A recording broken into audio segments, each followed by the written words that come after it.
membuat game. Kadang membuat pertanyaan-pertanyaan di papan tulis gitu. Jadi siapa yang bisa menjawab bakal mendapat hadiah kayak permen kah, snack. Jadi mereka pun mau gitu belajar karena kan yang dibilang numerasi kan berkaitan dengan perhitungannya.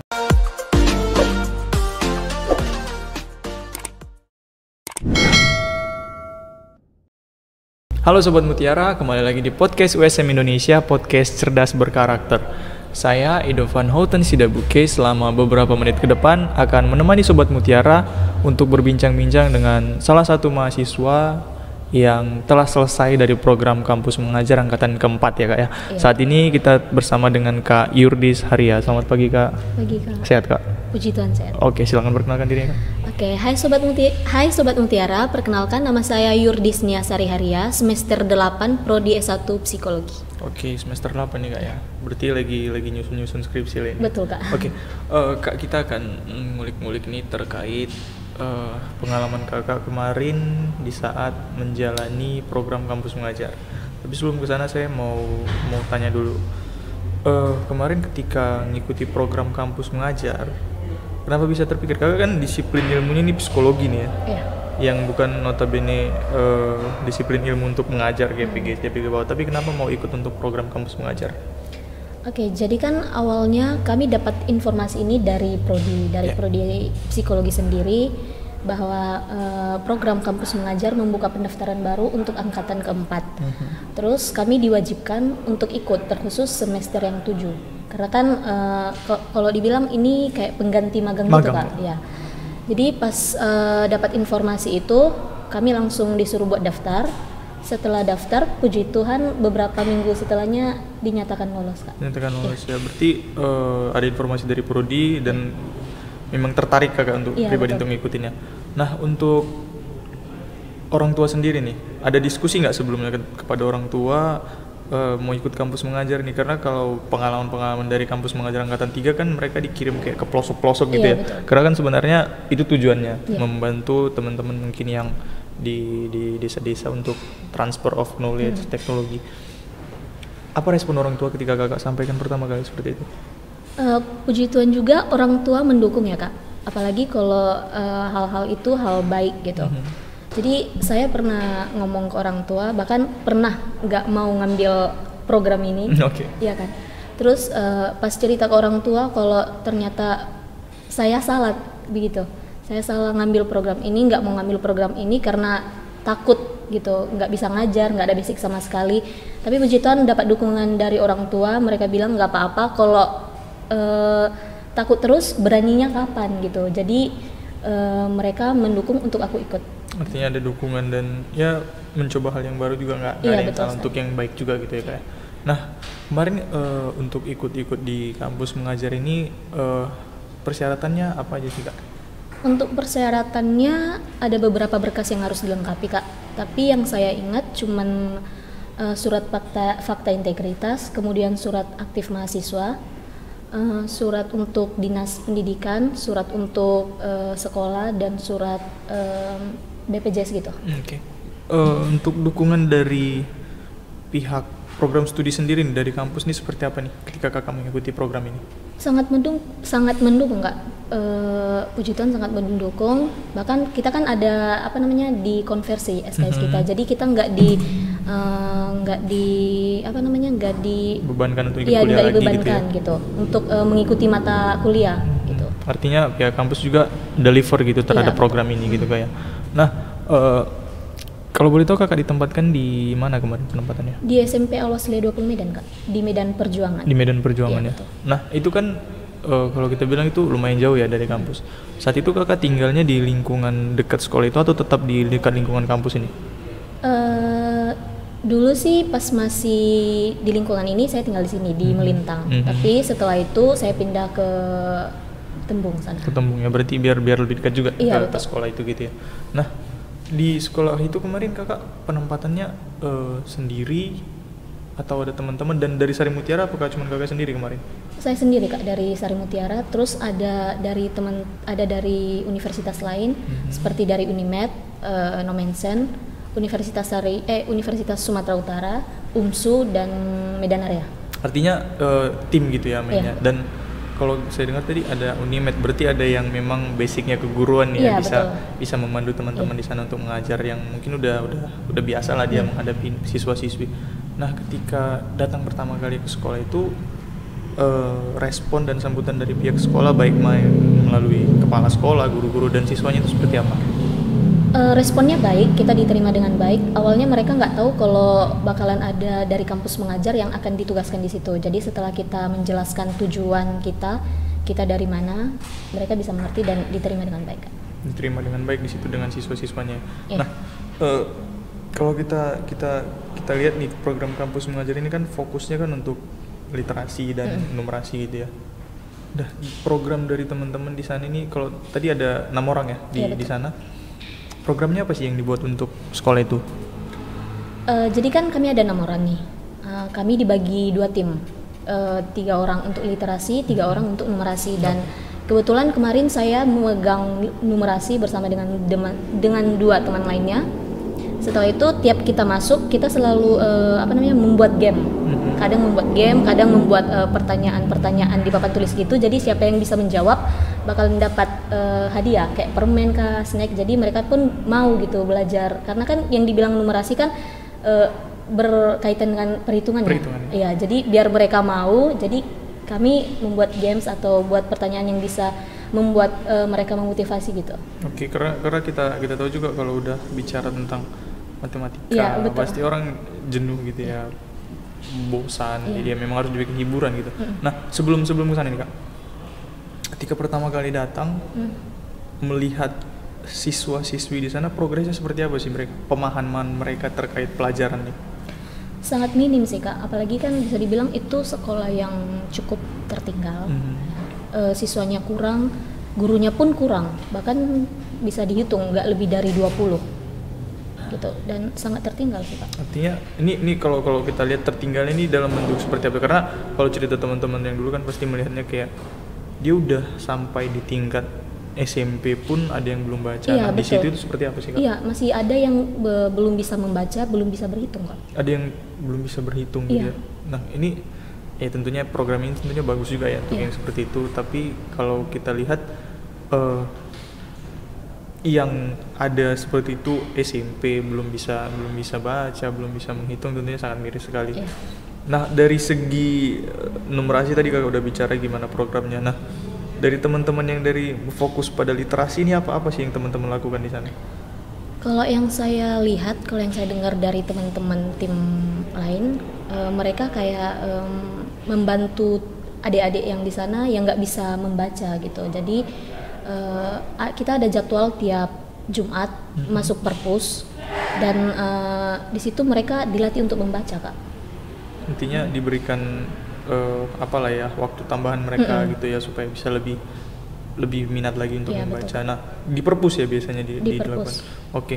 Tapi kadang di kelas juga kalau guru nggak datang. Oke, berarti kalau misalnya ada kelas kosong gitu, teman-teman masuk ke situ ya, berarti memanfaatkan waktu yang ada lah untuk siswa di sana. Nah, setelah menjalani program dan melakukan banyak program-program kepada siswa-siswi, Kakak lihat progres siswa-siswi di sana bagaimana sih setelah kalian buat program ini? Itu ada peningkatan kah? Dan dalam bentuk apa seperti ini contohnya? Kalau peningkatan ada, cuman nggak signifikan. Contohnya kayak yang nggak bisa membaca sudah bisa mulai, udah lumayan bisa lah membaca. Yang nggak bisa berhitung udah bisa gitu berhitung. Gitu. Artinya ada peningkatan lah dari apa? Walaupun nggak signifikan gitu. Ya, artinya adalah gunanya kita di situ gitu ya Kak ya. Nah, selama Kakak menjalani program kampus mengajar itu, boleh diceritakan Kak sini Kak pengalaman ya mungkin ya suka dukanya lah, atau pengalaman lucu lah selama menjalani program kampus mengajar di sekolah tersebut? Oke, jadi untuk suka dukanya, kalau saya pribadi nggak ada rasa duka ya pas saya ditempatkan di situ. Jadi suka terus karena menurut saya ketika kita melakukan suatu pekerjaan, ketika kita ikhlas, kita bakalan enjoy dan happy dengan tugas tersebut. Dan puji Tuhan di sana kita selalu suka ya, nggak ada yang membuat sakit hati, nggak ada yang membuat jengkel. Ya walaupun memang ada nakal-nakalnya, cuman masih bisa ditoleransi lah Kak. gitu. Karena masa-masa SMP ini kan fase berubah dari anak-anak nih ke remaja. Iya, nih. betul. Pasti dunianya juga pasti pengen Iya. dunia main. Nah, kalau pengalaman lucunya nih Kak dari siswa-siswi di sana, ada sih dari siswa di sana yang ya mungkin aneh-aneh lah tingkahnya selama Kakak yang di sana. Kalau hal lucunya kan di sana tuh kebanyakan anak-anaknya broken home. Oke. Jadi ketika mereka nggak dapat perhatian di rumah, mereka mencoba mencari perhatian kita di sekolah itu gitu. Jadi kita mau kemana aja diintilin sama mereka gitu Kak. Oke, berarti lebih ke mencari perhatian Iya. gitu ya. Mungkin kalau belajar dia berusaha kayak masak gitu Iya, ya, supaya kita perhatiin betul. gitu ya. Itu biasa lah kalau untuk siswa-siswa SMP tentunya. Nah, di saat teman-teman kan di sana, kalau boleh tahu berapa bulan Kak? Kurang lebih 5 bulan. Kurang lebih 5 bulan. Nah, selama 5 bulan pasti udah ada kedekatan lah dengan siswa, dengan guru-gurunya. Ketika disampaikan bahwa teman-teman akan selesai nih, program kami udah mau berakhir nih, respon dari siswa-siswinya gimana tuh? Responnya semua pada nangis sih Kak, sedih semua. Jadi mereka nggak mau kalau kita pergi dari sekolah itu. Mereka bilang orang kakak jangan pergi gini-gini. Tapi setelah kita membuat kita membuat pengertian ke mereka kalau memang dari pusatnya, dari peraturannya begitu, cukup 5 bulan aja. Jadi mereka mengerti Kak. Oke, siswa sampai ada yang nangis gitu Ada ya? semua pun Kak. Oke, nangis. Laki-laki, perempuan nangis semua. Oke, ya itu tadi yang saya katakan, berarti udah ada kedekatan secara emosional nih dengan Iya, betul. siswa-siswi di sana. Dari pihak sekolahnya sendiri gimana nih? Baik dari kepala sekolah dan guru-gurunya? Dari pihak sekolah sendiri juga sama, mereka nggak mau gitu, tapi karena mereka mungkin cukup dewasa gitu ya, jadi menerima lah. Ya mungkin karena mereka juga ngerasa terbantu ya Iya, selama di betul. sana. Karena kalau dari cerita-cerita teman yang lain, saya lihat sebenarnya bukan transfer of knowledge, transfer of teknologi juga terjadi di sana. Kayak belajar, mungkin mereka selama ini belajar cuma medianya papan tulis. Ini kita udah kasih fasilitas laptop kan, biasanya gitu dari teman-teman yang lain. Pastilah ada kedekatan, apalagi kayak kakak bilang tadi, ada setiap kali masuk itu ada gamesnya. Ini kan pasti berbeda nih dari guru-guru, jadi pastilah akan ada hal yang mungkin siswa-siswinya akan selalu ingat gitu ya dari teman-teman. Nah, kalau dari teman-teman yang lain kan cerita kemarin selalu ada nih yang ditinggalkan nih, kayak misalnya kenang-kenangan untuk siswa-siswanya. Dari kelompok kakak nih gimana? Apa sih yang ditinggalkan untuk siswa-siswi di sana? Selain ilmu yang diajarkan nih kak, adakah? Ada kayak hadiah kecil-kecilan gitu kita kasih ke mereka, kita kumpul dana bareng-bareng, kita beli jadi untuk kenang-kenangan untuk mereka. Untuk kenang-kenangan, berarti ada yang ditinggalkan ya, Ada. supaya selalu diingat gitu Iya, ya. betul. Oke, setelah selesai program kampus mengajar nih kak, apa nih yang lagi dikerjakan? Kalau sekarang sih lagi pengerjaan skripsi Kak. Nah, itu kan kalau boleh tahu kemarin setelah kampus mengajar kan ada pengerjaan laporannya. Itu gimana pengerjaan laporan ini, kelompok kah atau persorangan, dan gimana cara kakak buat ngerjainnya? Apa yang diisi di dalamnya itu? Jadi kita ada beberapa membuat laporan, ada laporan harian, laporan mingguan, dan nanti setelah penugasan ada yang namanya laporan akhir gitu. Kita membuatnya secara individual Kak. Jadi setelah kita mengerjakan laporan tersebut, kita mengirim ke laman MBKM. Nah, jadi nanti DPL yang mengoreksi, jika ada yang direvisi maka direvisi, jika tidak ya DPL yang submit ke pusat. Oke, berarti sendiri-sendiri. Dan yang kalau laporan harian kan oke lah kita isi apa kegiatan kita tiap hari. Nah, di laporan akhirnya apa sih yang diisi kak? Kalau untuk laporan akhir sendiri rangkuman Kak, dari awal sampai akhir. Jadi Oke. kita tuangkan semua di situ. Dituangkan semua di situ ya, dan kegiatan tetap kolektif tapi laporannya masing-masing gitu kan. Iya. Tadi kakak sempat singgung ada DPL-nya. DPL-nya sendiri nih untuk membina teman-teman di sana tuh fungsinya pastinya kan. Bagaimana sih semacam ada program apa yang dibuat DPL-nya ini nih untuk membimbing teman-teman yang di sana? Untuk program sendiri nggak ada ya Kak. Cuman dia lebih ke mengkoordinir kita, lebih membimbing jika ada hal-hal yang kita kurang mengerti, kita tanyakan ke dia. Oke, sering nggak dia hadir di sana kah atau hanya sekedar datang aja gitu? Dia datangnya kadang-kadang Kak, soalnya dia juga punya kesibukan lain sebagai dosen gitu di Universitas Prima kalau nggak salah. Jadi kalau dia ada waktu dia bakalan datang ke sekolah. Oke, berarti ya sekali-sekali aja lah dia Iya, datangnya ke situ ya. Nah, ini kan kakak katakan tadi, berarti kakak ketika ikut program kampus mengajar nih di semester 7 ya? Semester 7. Di semester 7. Nah sekarang udah masuk ke semester 8, penulisan skripsi juga ya tentunya. Betul. Udah sempro nih kak atau belum? Belum kak. Belum ya? Lagi jalan ya? Iya. Nah cara kakak membagi waktu untuk pengerjaan baik dari laporannya, kemudian pengerjaan skripsinya itu gimana sih? Jadi kan untuk pengerjaan laporan itu kan terakhir kita bulan 12 ya. Jadi kita selesaikan dulu laporannya, setelah itu bulan 1 baru kita mulai. Baru balik ke kampus skripsi, gitu ya? Oke. Dari kakak lihat kan, karena di awal kan dijanjikan bahwa akan dikonversi nilainya. Dari kakak lihat beneran dikonversi A semua nggak sih? Betul, dikonversi A semua. Berarti untuk semester 7 ya berarti ya? Semester 7 kakak A semua nih nilainya? Iya betul. Oke, berarti memang benar-benar nyata lah kampus juga mendukung kegiatan-kegiatan ini. Nah, terakhir nih kak, sebelum kita tutup nih, ini kan lagi jalan program kampus mengajar angkatan kelima nih ya. Iya betul. Dan juga mungkin teman-teman yang saat ini semester, kalau boleh tahu di kampus mengajar itu syarat minimal semester berapa nih? Semester 4 ya? Semester yang saya tahu sih teman-teman saya kemarin ada yang semester 6 ya kak. Ada yang semester 6 ya. Berarti mungkin ada yang semester 6 saat ini pengen ikut kampus mengajar juga nih ke depannya, boleh kasih ya mungkin tipsnya ke arahannya untuk teman-teman di sana. Oke, untuk teman-teman yang sedang menjalankan tugasnya KM 5, tetap semangat, jangan menyerah, tetap jalankan tugasnya dengan baik sampai selesai. Dan untuk teman-teman yang akan atau yang ingin mengikuti program kampus mengajar ini, tidak usah ragu, tidak usah takut.